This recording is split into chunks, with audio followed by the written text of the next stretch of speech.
Jean-Pierre Filiu, bonjour. Bonjour. Vous êtes professeur des universités à Sciences Po, un des meilleurs spécialistes de la Syrie et l'auteur de plusieurs ouvrages sur le monde arabo-musulman, notamment Les Arabes, leur destin et le nôtre aux éditions de la Découverte, ainsi que la BD Les meilleurs ennemis chez Futuropolis, une histoire de l'Amérique en Orient dessinée par David B. et dont vous avez écrit le scénario. Et bien sûr, on vous connaît aussi pour votre blog Ainsi Proche Orient sur le site du Monde. Alors, Ainsi Proche Orient, Jean-Pierre Filiu, et notamment Alep, si proche de vous, et sur laquelle vous avez écrit en 2013 « Je vous écris d'Alep ». Parlez-nous de cette ville, de ce que vous aimiez y retrouver à chacune de vos visites. Pour moi, c'est peut-être la plus belle ville du monde, ou c'était, parce que je crois qu'on peut de plus en plus parler au passé. C'est à Alep qu'à 18 ans, en 1980, j'ai découvert le monde arabe et les Arabes. Et ça a été un choc, mais aussi un enchantement. Parce que cette ville extraordinaire vibrait de mille saveurs, de mille émotions. C'est sous couvert et sa population si accueillante, mais surtout si consciente de son histoire. Et je ne sais pas si c'est là que j'ai commencé à nourrir ma vocation d'historien, mais c'est certainement là que j'ai voulu devenir arabisant pour parler la langue de ces gens extraordinaires. Et depuis, je suis retourné à Alep régulièrement, donc depuis plus de 30 ans. C'est une ville historique, par ailleurs, magnifique. C'est une des plus anciennes cités de l'humanité, si ce n'est la plus ancienne en termes de continuité de peuplement. Elle tient son nom du lait Halib que le patriarche Abraham offrait à ses proches lors de son itinérance hors de Mésopotamie. C'est une ville fondatrice de beaucoup de choses. C'est en partie là-bas que la diplomatie s'est forgée. C'est là-bas que les premiers consulats permanents ont été établis, entre autres par la France, et que donc les ambassadeurs, qui avant étaient des envoyés, eh bien, sont devenus des diplomates permanents. C'est là-bas qu'au début du XVIIIe siècle, hiérarque chrétien a fait imprimer en arabe des textes pour le grand public, bien avant que les Ottomans n'autorisent l'impression en langue turque. Et puis c'est là-bas aussi que les rescapés du génocide arménien ont pu trouver refuge au début du siècle dernier. On a envie d'en savoir plus sur cette population, sur ces hommes et ces femmes que l'on voit en ce moment même sortir des quartiers d'Alep-Est à Gare, parfois en haillons. Cette population, et notamment ces quartiers-là, ont été tout de suite dans la résistance anti-Bachar au début du printemps syrien. Non. Alep est resté faussement calme pendant plus d'un an. Le feu couvait sous la cendre. Mais il faut bien voir que quand moi-même j'ai découvert Alep en 1980, il y avait déjà un soulèvement populaire contre le père de Bachar el-Assad, Hafez el-Assad. Et Alep avait payé un prix très lourd à la répression, 1000 à 2000 morts. Et c'était les séquelles de ce traumatisme qui retenaient les Alepins de sortir dans la rue. Et puis il y a eu un sacrilège, l'attaque contre l'université d'Alep en mai 2012 par des nervis du régime qui a provoqué les premières manifestations de masse. Et tout est allé très vite ensuite. Et 2 mois plus tard, donc à l'été 2012, des forces révolutionnaires venues du nord sont rentrées et ont occupé ces quartiers qui sont restés jusqu'à il y a quelques jours sous leur contrôle. Alors ces populations, ce sont fondamentalement des populations modestes qui venaient de l'arrière-pays d'Alep et qui très souvent avaient migré vers la ville, donc c'est ce qu'on appelle en langage de sciences sociales les néo-ruraux, et qui avaient été poussés à la fois par la prospérité relative d'Alep, qui profitait d'une forme de zone franche avec la Turquie voisine, et aussi il y avait une sécheresse très importante pendant les années qui ont précédé la révolution syrienne, qui avait entraîné des déplacements de population vers les villes et entre autres vers Alep.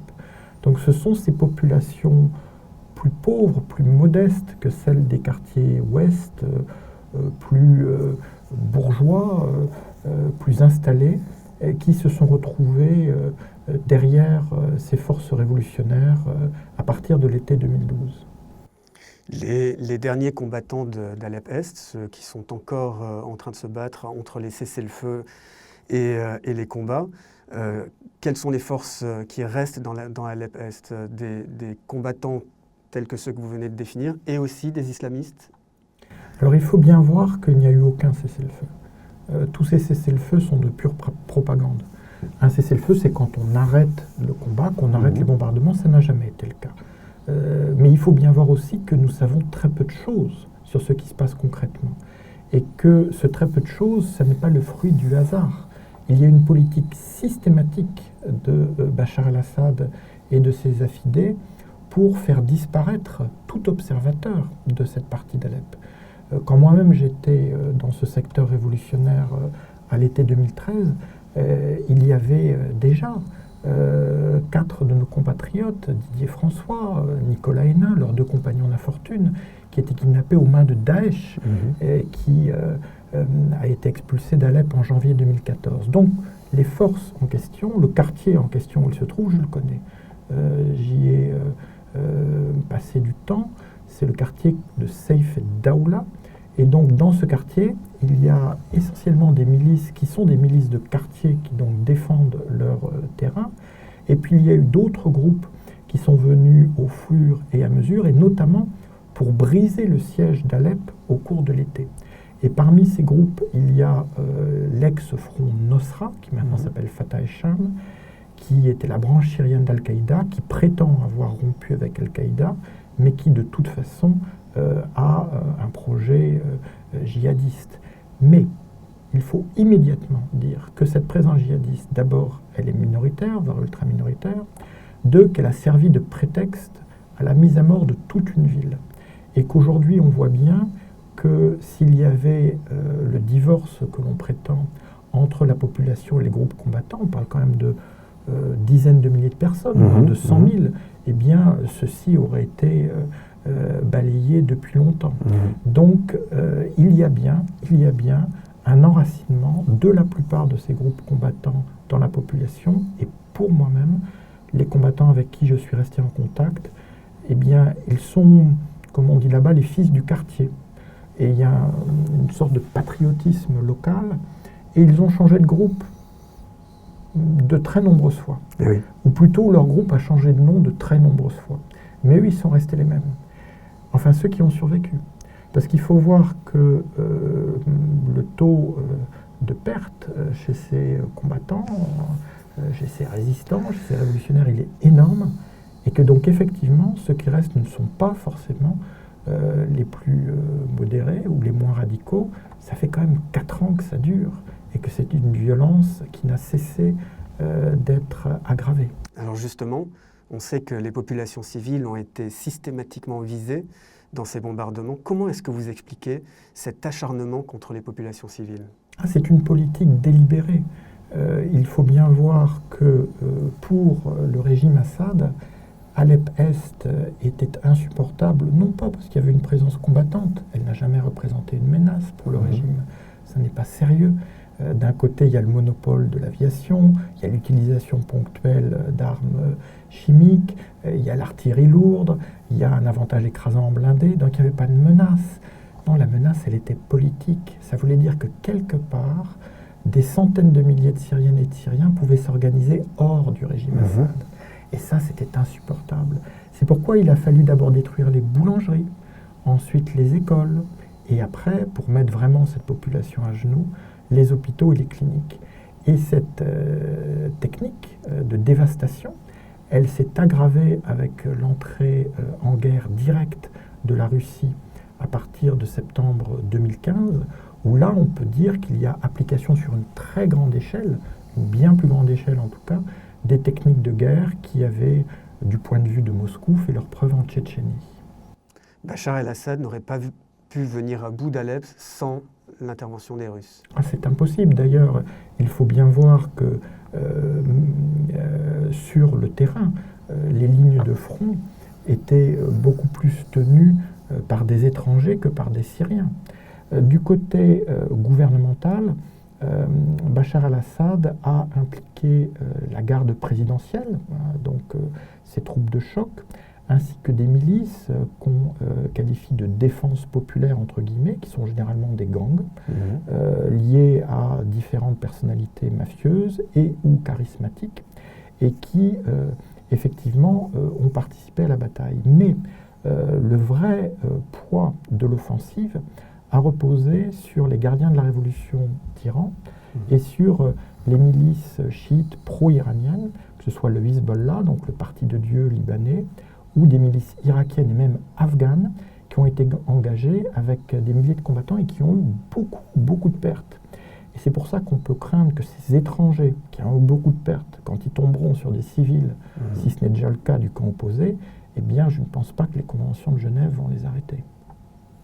Comment vous expliquez, et j'imagine que les explications sont multiples, mais quelles sont les principales explications du silence, de l'abandon des populations d'Alep par les démocraties occidentales? Je crois qu'il y a fondamentalement un sentiment d'accablement, d'incompréhension, d'impuissance qui n'a cessé de s'aggraver. Et malheureusement, on sait dans l'histoire, c'est l'historien qui se permet d'insister là-dessus, que quand les victimes gênent, eh bien à la fin, on finit par les accuser, on finit par les culpabiliser, parce qu'elles ne rentrent pas dans les cases qui permettraient de continuer à vivre comme si de rien n'était. Au fond, pour beaucoup de gens, ce serait tellement plus simple si en Syrie, il n'y avait pas Alep, si en Syrie, il n'y avait que Bachar el-Assad et Daesh. Comme ça, on pourrait choisir son camp, peut-être en se bouchant le nez, d'ailleurs certains l'ont déjà fait et n'ont pas craint de le rendre public. Mais cette troisième voie, ces gens qui sont à la fois musulmans et organisés sur une base de conseils locaux, ces gens qui disent Allahu Akbar et qui en même temps font des élections pour leur municipalité, pour leur gouvernorat, ces gens qui essaient de nous parler un langage qui serait le nôtre. Je rappelle cette photo extraordinaire dans les ruines d'Alep d'une militante révolutionnaire qui portait « Je suis Charlie » en janvier 2015, avec tout ce que ça pouvait impliquer dans le contexte, y compris pour elle par rapport à ses voisins et même compagnons de lutte. Et donc c'est cette incompréhension qui a conduit, comme souvent, à la déshumanisation, qui fait qu'on ne voit plus les victimes, ou qu'on se console, ou qu'on se réconforte, en disant bah, après tout, les torts sont partagés, et puis c'est tellement manipulé. Et c'est vrai qu'on n'a plus aucune source fiable, étrangère, supposée neutre sur place. Mais ça, ce n'est pas le problème des révolutionnaires. C'est le fruit de cette politique d'Assad et de Daesh. Et on voit bien qu'aujourd'hui, les seuls journalistes qui peuvent revenir à Alep le sont sous étroite surveillance des forces syriennes et de leurs conseillers russes. Alors quels échos avez-vous de votre côté, par vos amis sur place, de la situation et notamment de cet échange entre l'évacuation, les bombardements qui se poursuivent? Je crois, excusez-moi, qu'il faut rappeler la date et l'heure à laquelle nous parlons, parce que donc nous sommes le 15 décembre, il est 16 heures, et donc à l'heure où nous parlons, il y a eu l'évacuation de quelques dizaines de blessés. On parle de l'autre côté de dizaines de milliers de personnes, peut-être 100 000, le tout sous l'égide du Comité international de la Croix-Rouge. Cela veut dire que concrètement, depuis des semaines, le droit international sous toutes ses formes, le droit issu de la bataille de Solferino, les conventions de Genève, la protection des civils en temps de guerre, rien de cela n'a été respecté même pendant une heure, et que cela se poursuit. À titre personnel, j'ai été délégué de la Fédération internationale des droits de l'homme pendant la guerre dite civile, entre 1983 et 1985. Un massacre, pour en avoir les preuves et pour en avoir exactement le déroulé, les témoignages et désigner les responsables, il faut arriver dans les 2 jours. On voit bien que cela fait maintenant des semaines que plus personne n'a accès. Et qu'on est dans une situation de surenchère milicienne où les Russes jouent, en tout cas rhétoriquement, aux personnes de bonne volonté, où les Syriens font semblant, en tout cas pour le régime Assad, de se laisser ou de ne pas se laisser retenir, mais où de toute façon sur place, le dernier mot revient à des milices qui n'obéissent à personne, entre autres une milice irakienne, mais sinon on en sortira d'autres. qui a déjà commis de très nombreux massacres dans d'autres secteurs de Syrie. Et donc, je me permets d'évoquer Sabra et Shatila. Sabra et Shatila, donc en septembre 1982, le massacre dans les camps palestiniens de Beyrouth, ça a duré pendant 2 jours et 3 nuits. Il y avait des centaines de journalistes à quelques centaines de mètres à vol d'oiseau. Et pourtant, s'ils n'avaient pas pu pénétrer physiquement à l'intérieur du camp le matin du 3e jour, on n'aurait pas eu les images qui ont choqué le monde entier. Et d'ores et déjà, les bulldozers étaient en action. C'est ce type d'horreur que je crains à Alep. Comment est-ce que vous parleriez de ce qui est en train de se passer? Certains évoquent le tombeau de l'ONU, par exemple, vu l'impuissance du Conseil de sécurité à arriver à une décision commune. D'autres commencent à évoquer le Munich des démocraties occidentales. Vous-même, vous la qualifieriez comment, cette situation? Je pense qu'il y a un tournant. Que ce tournant, il n'a pas commencé à Alep. Ce tournant, il peut se situer historiquement en août 2013, quand le dictateur Bachar el-Assad gaze une partie de la population de sa capitale aux armes chimiques et qu'on ne fait rien. Et déjà, vous voyez le conspirationnisme. Vous voyez, en fait, c'est les rebelles qui se sont tirés dessus. En fait, ces victimes, est-ce qu'il y en a tant que ça? J'étais dans un grand média avec un médecin syrien à l'époque et on l'interrogeait comme si c'était presque lui le coupable en disant « Enfin, quand même, c'est pas sérieux, ces médecins, ils n'ont pas de masque à gaz. » Et il répondait « Ces médecins n'ont pas de masque à gaz et ils mourront demain. Mais dans l'intervalle, ils auront respecté le serment d'Hippocrate. » Et c'est là où on a vu le tournant. Et depuis, on n'a eu que des dérives, que des abandons, que des lâchetés. Et c'était tout à l'honneur de la France de l'époque et à François Hollande d'avoir voulu à ce moment-là que le crime ne reste pas impuni. Et on voit bien que ce crime qui est resté impuni, il en a préparé de plus en plus et ne l'oublions pas, tout cela a fait le lit de Daesh. Car qu'est-ce que vous croyez qu'en ce moment disent tous les djihadistes du monde entier? Regardez, le monde entier est uni contre les musulmanes et les musulmans d'Alep. Personne ne nous protège. Les droits de l'homme vaillent pour tout le monde, sauf pour les musulmanes et les musulmans. Il ne reste que Daesh. Alors évidemment, cette propagande, elle est totalement mensongère. Daesh est une organisation totalitaire qui a tué beaucoup plus de musulmans que de non-musulmans. Mais on voit bien que cet abandon, non seulement c'est un crime, mais c'est une faute. Et elle risque de se payer longtemps. La grande occasion ratée, c'est ce moment de l'utilisation des armes chimiques par Bachar el-Assad et la trahison de Barack Obama. Vous savez, j'ai encore le souvenir du discours de Barack Obama, qui dans la même phrase dit « Nous ne pouvons pas élever nos enfants dans un monde où de telles horreurs se produisent » et conclut « Je vais demander au Congrès », ce qui voulait dire concrètement le Congrès était en vacances jusqu'au 9 septembre, donc près de 2 semaines plus tard, ça voulait dire qu'il n'allait rien faire. Et on voit aujourd'hui le chef de la diplomatie américaine, tout honte but, demander de la compassion aux dirigeants russes.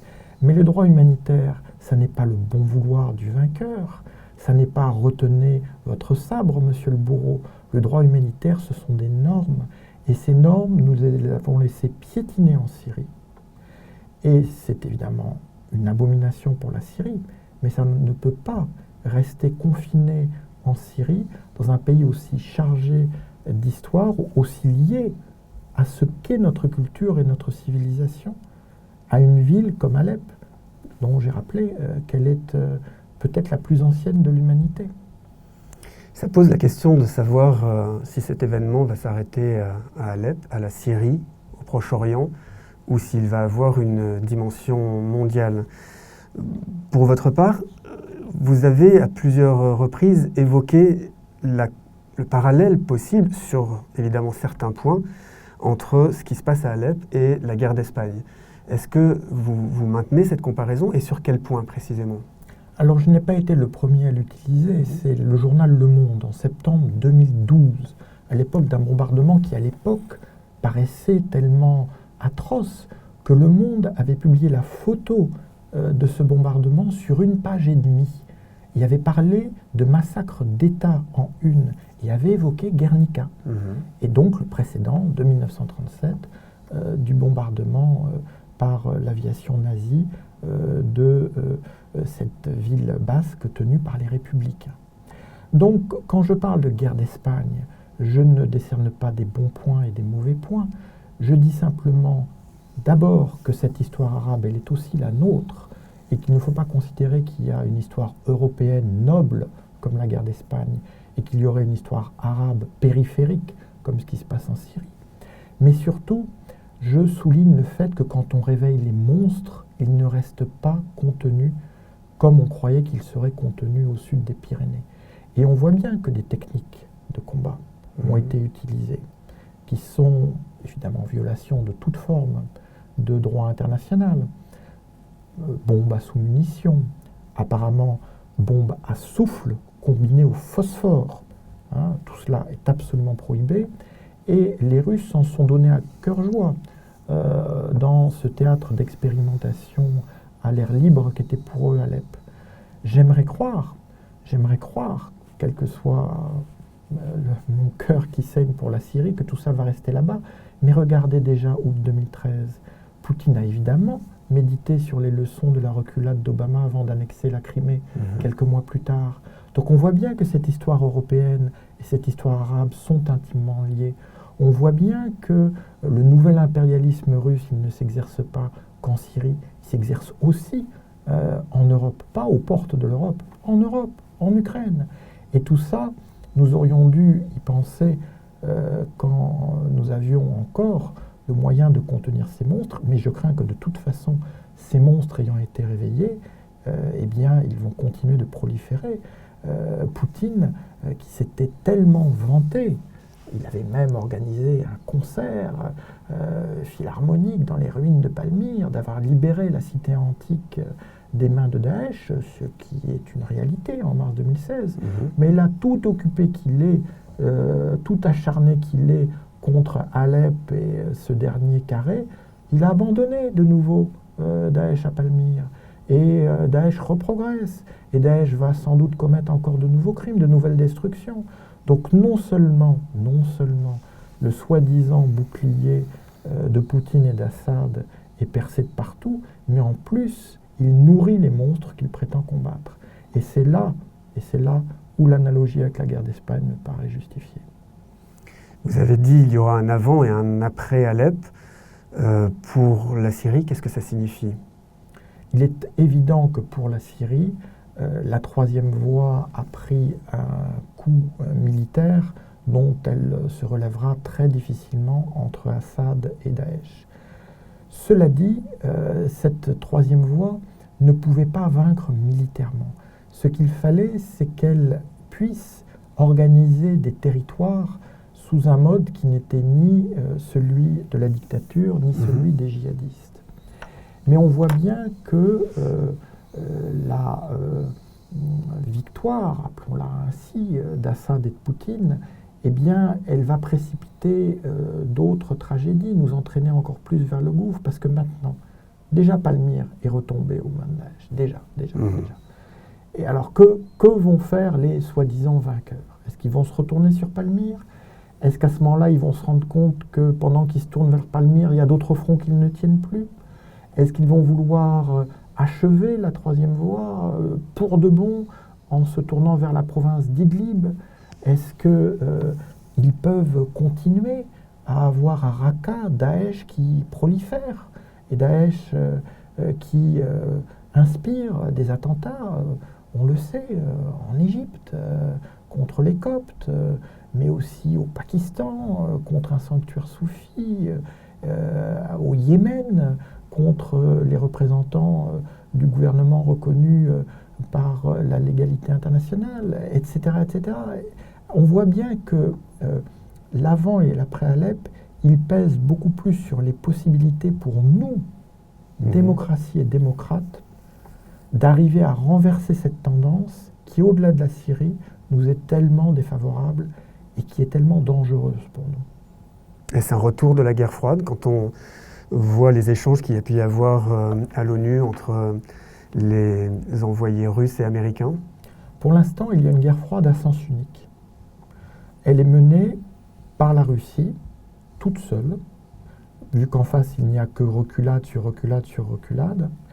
Et donc, cette guerre froide à sens unique, elle est évidemment gagnée haut la main par le seul protagoniste qui est Poutine. Je mentionnerai juste un exemple.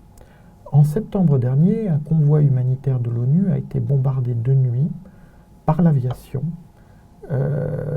La seule force aérienne capable de bombarder de nuit dans la zone, c'est la Russie. Les Américains avaient évidemment les informations qui pouvaient incriminer la Russie. Ils ont d'ailleurs commencé à l'accuser au Conseil de sécurité, mais ils ont reculé au moment de donner les preuves, parce que s'ils avaient mis la preuve, ils auraient été obligés d'agir. Or, ils ne voulaient surtout pas agir. C'est pourquoi il faut ne pas se tromper dans la séquence historique qui va peut-être s'accélérer avec Donald Trump. La politique de reculade, voire de conciliation avec Poutine en Syrie, c'est bien Obama et son administration qui l'ont mise en place, et ce depuis août 2013. On parle des Américains, on pourrait parler aussi des Français, puisque plusieurs remarques, plusieurs opinions ont été formulées par notamment des candidats à l'élection présidentielle, et notamment pour certains d'entre eux, allant dans le sens d'un soutien de Bachar el-Assad, du régime en tout cas, et de l'action de Vladimir Poutine au nom du combat contre Daesh. Comment est-ce que vous jugez ces réflexions ? Je pense d'abord qu'elles sont erronées stratégiquement et qu'elles sont moralement indignes. Mais acceptons de telles positions. Après tout, les personnes qui les formulent ambitionnent d'accéder aux plus hautes fonctions de la République. Mais à ce moment-là, je demande qu'une chose, qu'ils s'expriment sur Alep, qu'ils disent si ce qui se passe à Alep est bien ou mal, qu'ils soient cohérents avec leur prise de position publique, qu'ils cessent de se taire. Le drame est tel, il est tellement fondateur, que quelqu'un qui prétend peut-être demain être président est obligé de se prononcer, ne serait-ce que par rapport aux citoyens français et évidemment par rapport à l'histoire. On a commencé cet entretien avec vos souvenirs d'Alep, de l'Alep d'avant la guerre. Aujourd'hui, toutes les images montrent une ville en ruine qui se vide peu à peu de ses habitants, ceux qui ne sont pas encore morts. Quel symbole ou quel symptôme Alep est-elle devenue aujourd'hui pour vous ? Je crois qu'Alep nous dit beaucoup sur ce que notre monde est devenu. Et ça n'est pas très glorieux.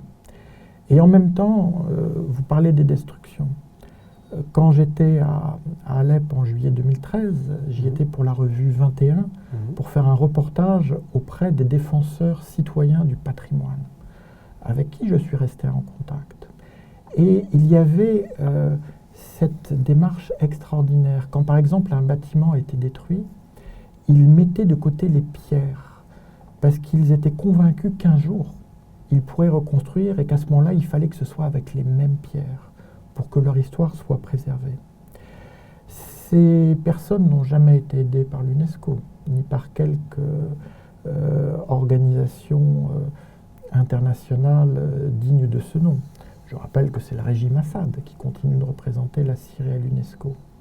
Mais ce message de résistance toute simple et en même temps d'espoir, qui était de dire nous reconstruirons avec les mêmes pierres parce que c'est notre ville, nous en sommes fiers et elle le restera. J'ai envie de vous poser une dernière question. Je me souviens du siège de Sarajevo, de la mobilisation des intellectuels à l'époque. Je me souviens des veillées le soir pour Sarajevo. Je me souviens des manifestations aussi qui ont pu avoir lieu. Rien de tout cela n'a eu lieu pour Alep. Rien de tout cela n'a eu lieu pour Alep et le siège de Sarajevo a duré plus de 3 ans. Donc il faut aussi voir qu'il y a la dimension de prise de position, de conscience citoyenne, et puis il y a la réalité sur le terrain. Mais rappelez-vous, déjà pendant le siège de Sarajevo, on accusait les Bosniaques de se tirer dessus, de bombarder leur propre marché, de faire de la propagande pour apitoyer sur des morts qu'ils auraient eux-mêmes tués. Donc le négationnisme, la culpabilisation des victimes, qui existait déjà à Sarajevo, il n'a fait qu'être reproduit sur une encore plus grande échelle à Alep. Vous croyez qu'il est encore temps de se mobiliser pour Alep? Il est toujours temps. Il est toujours temps. Il faut voir que de quelques gestes que ce soit, qui sera aujourd'hui réalisé en faveur de ces femmes et de ces hommes, abandonnés de tout, abandonnés de tous, eh bien, il peut encore changer le reste de l'histoire. Jean-Pierre Filiu, merci infiniment. Merci à vous.